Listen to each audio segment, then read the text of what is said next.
कुपात्र दान से मिथ्यादृष्टि जीव को कुभोग भूमियों में जन्म प्राप्त होता है।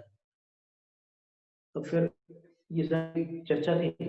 फिर भोग भूमियों में जो 10 प्रकार के कल्प वृक्ष होते हैं उनके नाम अपन ने पढ़े थे।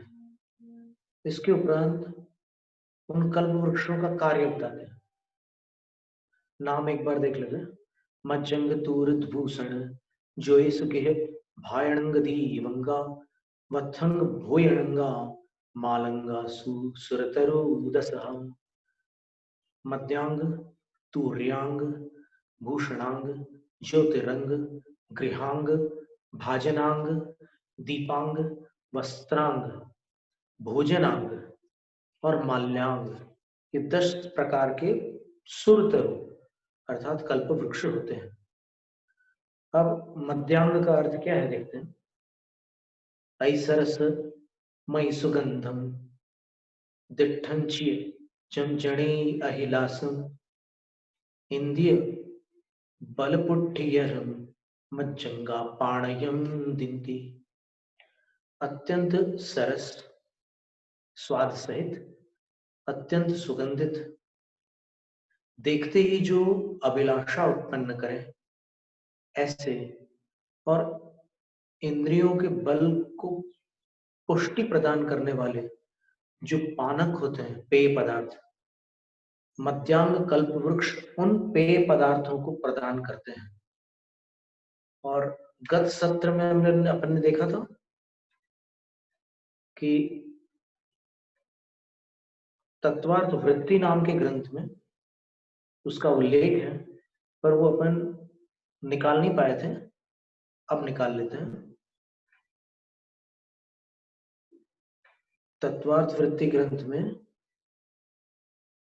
तृतीय अध्याय के 10वें सूत्र में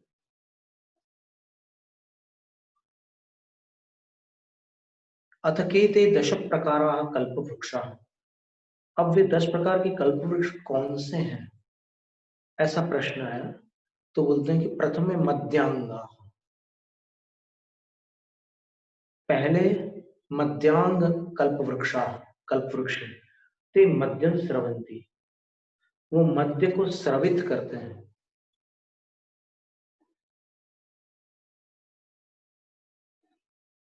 अर्थात झराते हैं। फिर ये भाजनांग कल्प वृक्षों से कोई पात्र लेकर के भूमि या जीव मध्यांग कल्प वृक्ष के उस स्राव को ग्रहण कर लेते हो। मध्यम वो बता रहे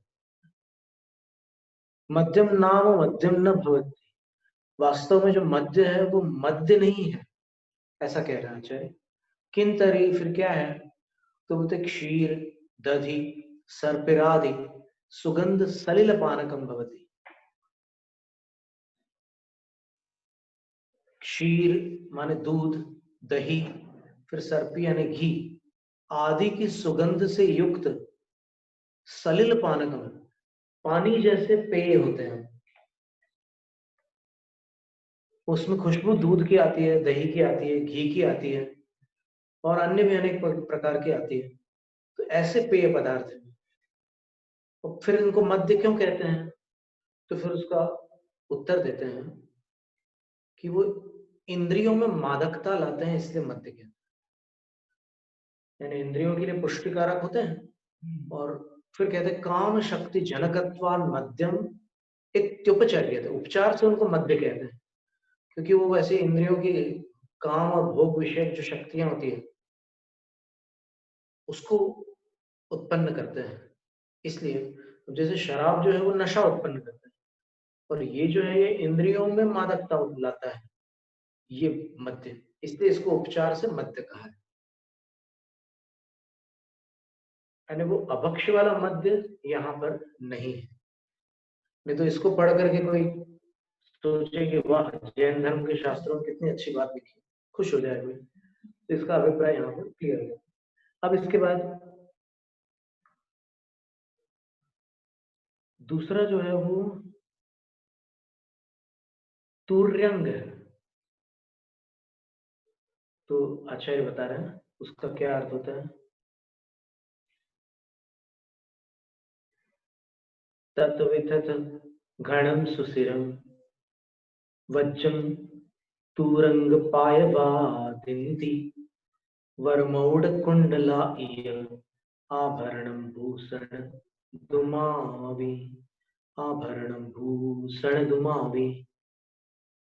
अब 253 क्रमांक गाथा में 2 प्रकार के कल्प वृक्षों के कार्यों का वर्णन किया।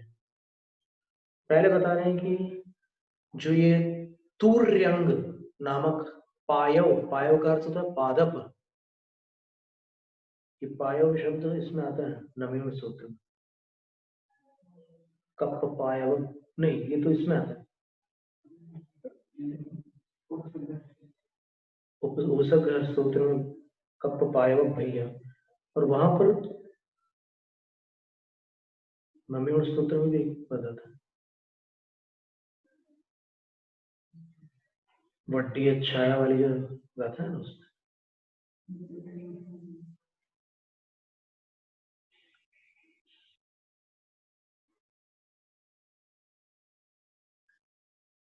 तो पादप का अर्थ होता है पेड़, वृक्ष। उसको पादप क्यों कहते हैं? तो बोलते हैं कि पादात पिबती इति पादप, वो जड़ों से पानी पीता है, इसलिए उसका नाम पादप है। तो तुर्यंग नामक जो पादप होते हैं वो क्या प्रदान करते हैं? बोले वज्रम दिन्ति, वाद्य प्रदान करते हैं। वाद्य कैसे होते हैं? तो 4 प्रकार के वाद्य होते हैं बताए। तत्, तत् का अर्थ होता है स्ट्रिंग इंस्ट्रूमेंट, तार वाले वाद्य। फिर वितत, वितत का अर्थ होता है ढोल, नगाड़े, मृदंग आदि जो ताल वाद्य होते हैं वो वितत होते हैं, जिनके ऊपर एक चर्म तना हुआ रहता है, उसको वितत वाद्य कहते हैं। तो तत्, वितत। फिर घन, घन में घंटा, झांझ, मंजीरा ये आता है। जो घन यानी सॉलिड होते हैं, जो धातु के होते हैं, उनको एक दूसरे से टकरा करके ध्वनि निकालते हैं, वो घन वाद्य है। फिर सुषिर का अर्थ होता है जो वाद्य पोले होते हैं और फूंक मारने से बजते हैं। जैसे बांसुरी सबसे पहला नाम याद आता है सभी को। तो बांसुरी के अलावा और भी बहुत सारे वाद्य यहाँ पर दक्षिण में नादस्वरम है और सैक्सोफोन है और माउथ ऑर्गन भी उसी में आएगा, मुंह से बजाते हैं। और अभी एक मेलोडिका नाम का एक वाद्य जिसमें भले को प्ले करते हैं तो वो भी सुषिर वाद्य में आएगा। और कौन सा बोला हमने? शहनाई, बराबर, शहनाई।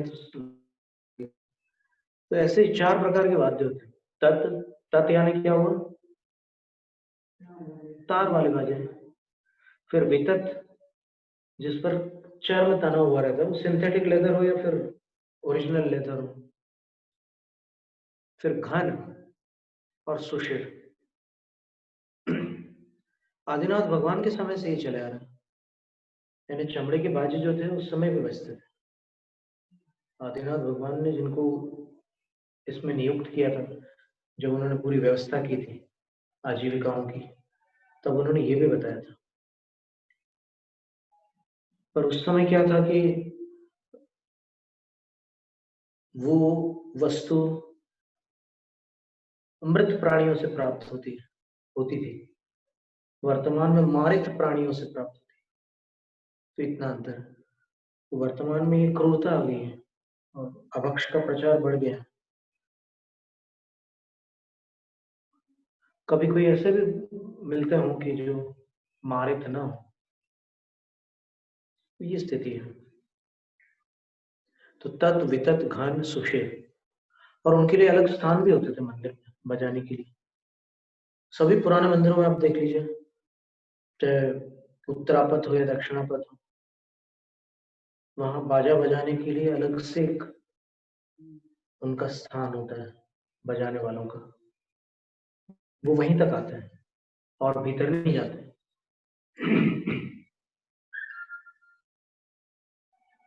तो ऐसा भी कहीं उल्लेख पढ़ने में आया था किसी आलेख में कि 64 वाद्यों के साथ ही प्रतिदिन जयेंद्र भगवान की त्रिकाल आराधना होती थी। 64 वाद्यों के स्थान थे वहां पर। उसमें तुरही है, तुर्य जिसको यहाँ कहा गया, फिर उसमें दुंदुभी भी है, नगाड़े जिसको बोलते हैं, और फिर अन्य अन्य अनेक प्रकार की वीणा, वंशा, बांसुरी आदि बहुत प्रकार के वाद्य होते थे। 64 वाद्यों के साथ प्रातःकालीन अर्चना, मध्याह्नकालीन अर्चना और सायंकालीन अर्चना, तीनों काल में अर्चनाएं होती थी। फिर कुछ एक तरफा अध्ययन होने के कारण इनको राग मानकर लोगों ने घटाना प्रारंभ कर दिया, और ये विचार नहीं कर पाए वो लोग कि कौन सा राग पहले घटाना होता है, शुभ अथवा अशुभ।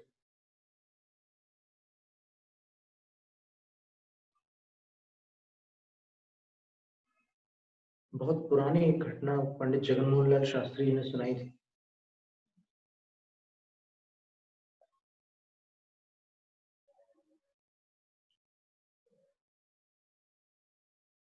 इंदौर के एक बड़े विद्वान थे, उनसे भी पंडित जी ने अध्ययन किया था।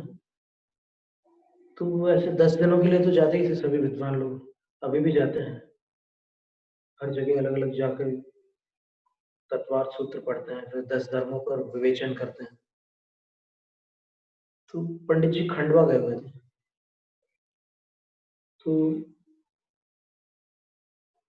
खंडवा के 2 स्वाध्यायी बंधु थे, एक वकील थे और एक डॉक्टर साहब थे।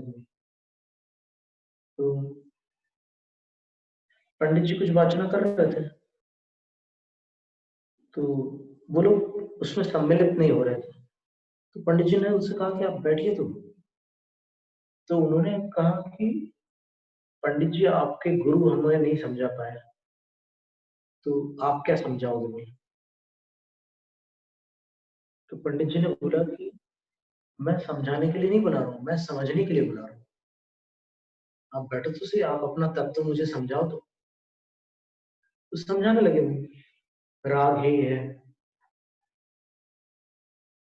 और ये सब शुभोपयोग बंद का कारण है, और ये सब बातें जो उनकी जो रूढ़ है वहां पर। तो पंडित जी ने बोला कि बिल्कुल, मुझे इसमें कोई आपत्ति नहीं है, राग निश्चित रूप से है। पर एक बात बताइए, आपने ये जिन पूजा आदि को राग मान करके छोड़ रखा है, वो बोलते हैं कि हाँ, हमने इसीलिए छोड़ा है कि राग बंद का कारण, संसार का कारण। तो पंडित जी बोलते हैं कि राग बंद का कारण है, इसमें संदेह नहीं, पर कौन सा राग पहले छोड़ने योग्य है? आप अपने व्यावहारिक जगत में जो राग कर रहे हैं उसको आपने छोड़ा है क्या? आपने डॉक्टरी और वकालत छोड़ दी? बोले नहीं। और फिर ये धर्मानुष्ठान आपने छोड़ दिया राग मान करके, तो इन दोनों रागों में से पहले कौन सा राग छोड़ने योग्य? वो बोलते हैं कि पंडित जी, हम समझ गए बात आपकी। तो फिर पंडित जी बोले कि बुरा मत मानना, मैं एक बात बताऊं। बोले तुम मेरे गुरु के लायक नहीं थे, चेला के ही लायक थे। तो ऐसी बात थी। तो ये जो चर्चा निकली यहाँ पर, कल्प वृक्ष से ये सब वाद्य प्राप्त होते हैं, वहां पर सम्यक दृष्टि होते हैं, वो भी उसका प्रयोग करते हैं, मिथ्या दृष्टि भी करते हैं। और नियम से सभी देव गति को प्राप्त होते हैं भोगभूमि से, भोगभूमि की चर्चा चल रही है।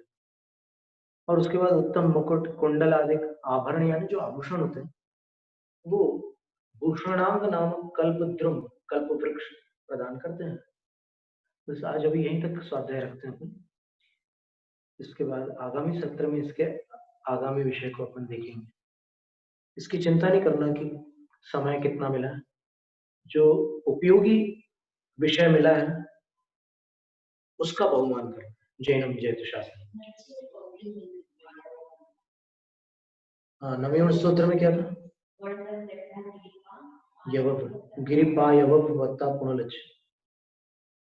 बोलते हैं कि वहां पर ये काव्य बड़ा सुंदर काव्य है, नवमीन सूत्र में पार्श्वनाथ भगवान की स्तुति आचार्य मानतम स्वामी ने की है। उसमें लिखा है कि जैसे कोई जंगल में आग लग जाती है तो सारे वृक्ष नष्ट हो जाते हैं, क्षतिग्रस्त हो जाते हैं, लेकिन जैसे ही वर्षा ऋतु प्रारंभ होती है तो फिर उनकी जड़ सुरक्षित होने के कारण पुनर्अंकुरित हो जाते हैं, तो वापस हरे भरे हो जाते हैं। बस इसी प्रकार यदि किसी मनुष्य के शरीर पर कोढ़ रूपी अग्नि की चिंगारियों से शरीर को अत्यधिक क्षति पहुंची हो, तो उनने ये लिखा है, ते तुह चलरा राहण सलिल अंजलि से, ये बड्डी अच्छा है। हे पार्श्व प्रभु, आपके चरणों की आराधना से अर्थात चरणों के अभिषेक से प्राप्त सलिल अंजलि से, गंधोदक की एक अंजलि के सेर सिंचन से वो लक्षण तक वापस वो स्वस्थ हो जाते हैं, उनके सारे शरीर की व्याधियां नष्ट हो जाती है। पादप शब्द का अर्थ वृक्ष होता है जैनम जैत शास्त्र। अथा प्राणिक स्वाध्याय निष्ठापन क्रियाएं पूर्वचार्य सकल कर्मक्षार्थम भाव पूजा वंदनास्तव समेत शुद्ध भक्ति का सर्गम करूंगा।